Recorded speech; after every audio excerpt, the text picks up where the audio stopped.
നമുക്കിന്ന് കല്ലിമേക്കായ് അച്ചാർ ഉണ്ടാക്കി നോക്കിയാലോ? അതിനായിട്ട് നമുക്ക് കുറച്ച് കല്ലിമേക്കായ് വാങ്ങാൻ പോവാം.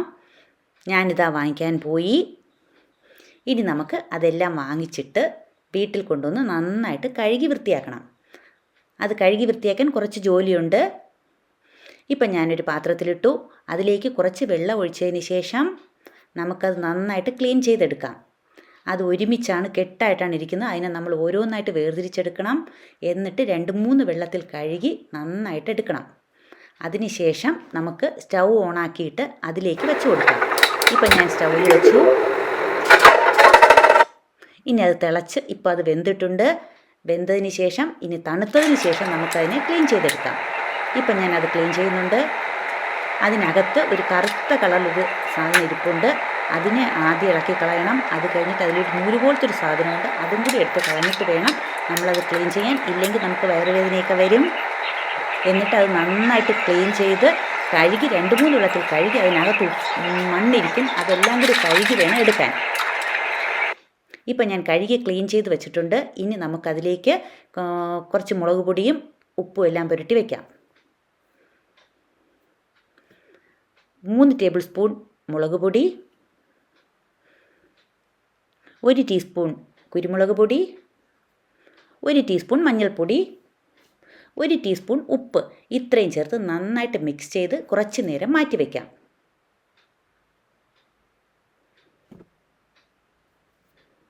ഇനി ഒരു പാൻ അടുപ്പത്ത് വെച്ചു. കുറച്ച് നല്ലെണ്ണയാണ് ഞാൻ ഒഴിച്ചിട്ടുള്ളത്. അതിലേക്ക് മിക്സ് ചെയ്ത് വെച്ച കല്ലിമേക്കായ് നമുക്കിട്ട് കൊടുക്കാം. അതൊന്ന് ഫ്രൈ ആയി വരട്ടെ. ഇപ്പോൾ അത് ഫ്രൈ ആയിട്ടുണ്ട്. ഇനി നമുക്കൊരു പാത്രത്തിലേക്ക് മാറ്റാം. കുറച്ച് ഓയിലും കൂടി ഒഴിച്ച് ബാക്കിയുള്ള കല്ലിമേക്കായും ഇട്ട് നമുക്ക് ഫ്രൈ ചെയ്തെടുക്കാം.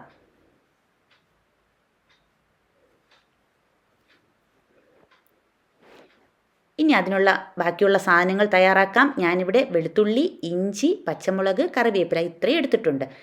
ഞാൻ കല്ലിമേക്കായ് വറുത്ത എണ്ണയിൽ തന്നെയാണ് ബാക്കി ചെയ്യുന്നത്. ഇനി അതിലേക്ക് ഇഞ്ചി ഇട്ട് കൊടുക്കാം.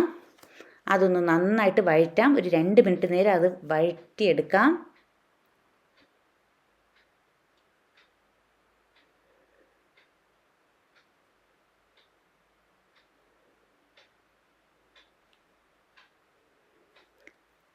ഇനി അതിലേക്ക് വെളുത്തുള്ളി ഇട്ട് കൊടുക്കാം.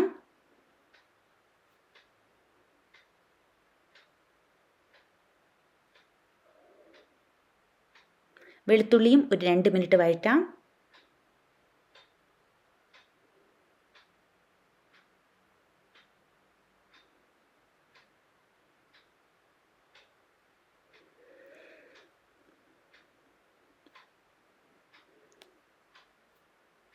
ഇതിലേക്ക് 2-3 ഉണക്കമുളക് മുറിച്ചിട്ട് കൊടുക്കാം.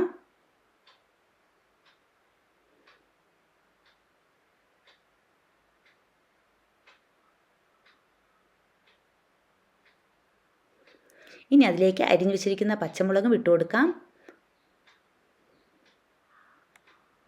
കുറച്ച് കറിവേപ്പിലയും ഇട്ട് നന്നായിട്ട് ഇളക്കി മൂക്കുന്നത് വരെ നമുക്ക് ഇളക്കുക. കല്ലിമേക്കായ് കിട്ടുന്ന സമയമാണ് ഈ ഒക്ടോബർ നവംബർ മാസങ്ങളിൽ. ആ സമയത്ത് കുറച്ച് കല്ലിമേക്കായ് വാങ്ങിച്ച് അച്ചാറിട്ട് വെച്ച് കഴിഞ്ഞാൽ നമുക്കത് 2-3 മാസത്തേക്ക് ഇരിക്കും. നമുക്ക് ഉപയോഗിക്കാം.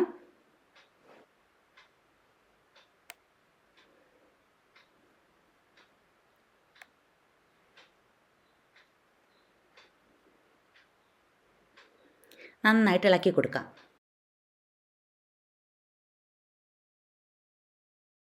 ഇപ്പം നമ്മുടെ ഇഞ്ചിയും വെളുത്തുള്ളി പച്ചമുളക് ഇതെല്ലാം നന്നായിട്ട് മൂത്തിട്ടുണ്ട്. അതിലേക്ക് നമുക്കൊരു 4 ടേബിൾ സ്പൂൺ മുളക് പൊടി ഇട്ട് വഴറ്റിയതിന് ശേഷം നമുക്ക് കല്ലിമേക്കായ് ഇട്ട് കൊടുക്കാം. അതിലേക്ക് ഒരു 1/2 കപ്പ് വിനെഗർ ഒഴിച്ച് കൊടുക്കാം. അതും കൂടി ചേർത്ത് നന്നായിട്ട് മിക്സ് ചെയ്ത് ആവശ്യത്തിന് ഉപ്പും ചേർത്ത് നന്നായിട്ട് മിക്സ് ചെയ്യാം.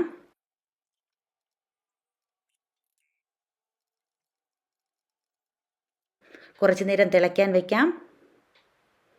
ഇപ്പം തിളച്ചിട്ടുണ്ട്.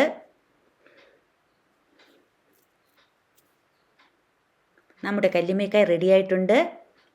ഇനി തണുത്തതിന് ശേഷം ഒരു ബൗളിലേക്ക് മാറ്റാം. ഇത് ഇഷ്ടമായാൽ ലൈക്ക് ചെയ്യണം, ഷെയർ ചെയ്യണം, സബ്സ്ക്രൈബ് ചെയ്യണം. Thank you.